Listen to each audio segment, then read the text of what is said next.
Nah saudaraku, itulah dia saudara. Kalau kita dipengaruhi Roh Kudus, kita kuat secara rohani.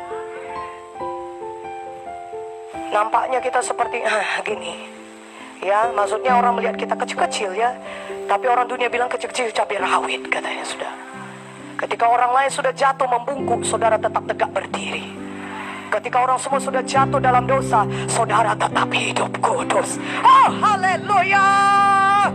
Ketika semua orang di sekeliling saudara membujuk saudara jatuh dalam dosa, saudara tidak terpengaruh. Yang ada adalah pengaruh Roh Kudus di dalam saudara. Kuat secara roh, katakan amin.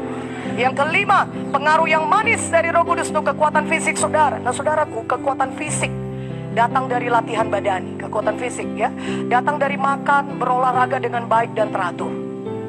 Tetapi saudara, kita harus menyadari bahwasanya ada kekuatan yang datang dari alam roh untuk fisik kita.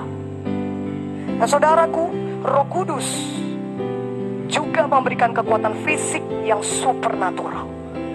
Jadi Roh Kudus dapat memberikan kekuatan fisik kepada saudara. Bukan hanya memberikan kekuatan roh, bukan hanya membuat manusia roh saudara kuat, tapi fisik saudara juga bisa dikuatkannya. Ini sangat luar biasa. Alkitab penuh dengan contoh-contoh dari manusia yang menerima kekuatan supernatural dari alam roh. Ketika saudara berada di bawah pengaruh Roh Kudus, saudara menerima kekuatan dari Tuhan. Saudaraku, itulah sebabnya kenapa saudara tidak merasa capek atau lemah atau sakit ketika saudara melayani di bawah pengurapan. Justru sebaliknya yang terjadi kepada saudara, saudara sangat bergairah sekali, sangat semangat melayani. Amin. Kalau saudara berada di bawah pengurapan, saudara bukan merasa loyo, bukan merasa capek atau berusaha merasa sakit, tidak.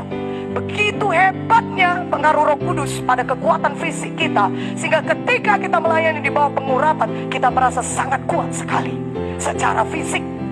Bukan secara roh saja, tapi secara fisik kita kuat.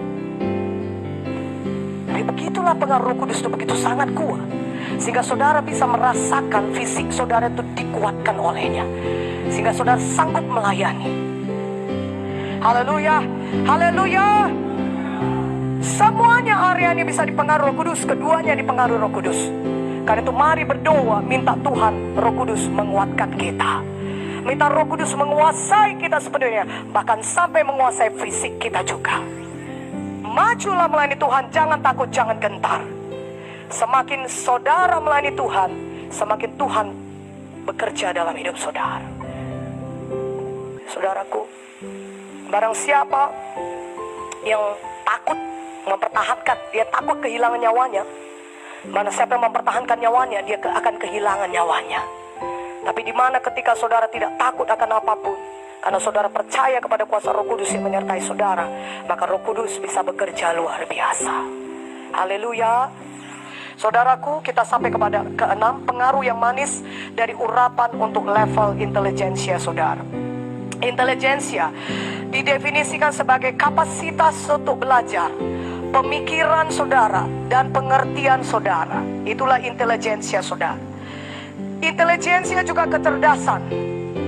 Dan intelijensia juga artinya kemampuan untuk menangkap kebenaran-kebenaran dan untuk memegang kebenaran-kebenaran, merangkulnya, memegangnya, mengertinya, dan juga hubungan-hubungan, fakta-fakta, dan pengertian-pengertian. Itulah dia intelijensia. Kecerdasan saudara, kemampuan saudara menangkap kebenaran, hubungan-hubungan, fakta-fakta, pengertian-pengertian, itu kemampuan berpikir saudara, kapasitas untuk belajar saudara, itu dinamakan dengan intelijensia. Katakan amin. 4 pilar dari intelijensia adalah yang pertama, pengetahuan. Kedua adalah hikmat. Ketiga adalah pengertian. Dan yang keempat adalah takut akan Tuhan. Haleluya. Jadi Roh Kudus mempengaruhi semua 4 aspek ini. Roh Kudus mempengaruhi pengetahuan saudara, hikmat saudara, pengertian saudara, dan takut akan Tuhan. Dan semua keempat aspek ini membentuk intelijensia saudara. Haleluya. Dan tahukah saudara, Roh Kudus sebenarnya mempengaruhi 4 aspek ini secara langsung. Karena itu kita sangat diberkati. Amin. Karena dengan demikian pengetahuan kita bisa bertambah, Hikmat kita bisa bertambah-tambah, pengertian kita juga, dan takut akan Tuhan juga. Amin. Pengetahuan itu adalah informasi yang saudara butuhkan. Itulah dia pengetahuan. Saudara baca Alkitab, ayat yang saudara baca, firman yang saudara, itu informasi bagi saudara. Katakan amin. Saudara datang di sesi summit ini, saudara datang summit dan saudara dengar khotbah sedang diberitakan, pengajaran firman sedang diberitakan kepada saudara, itu informasi bagi saudara. Itulah dia pengetahuan. Katakan amin.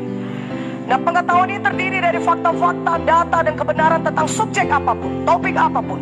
Dan saudara syukurlah, Roh Kudus adalah sumber pengetahuan.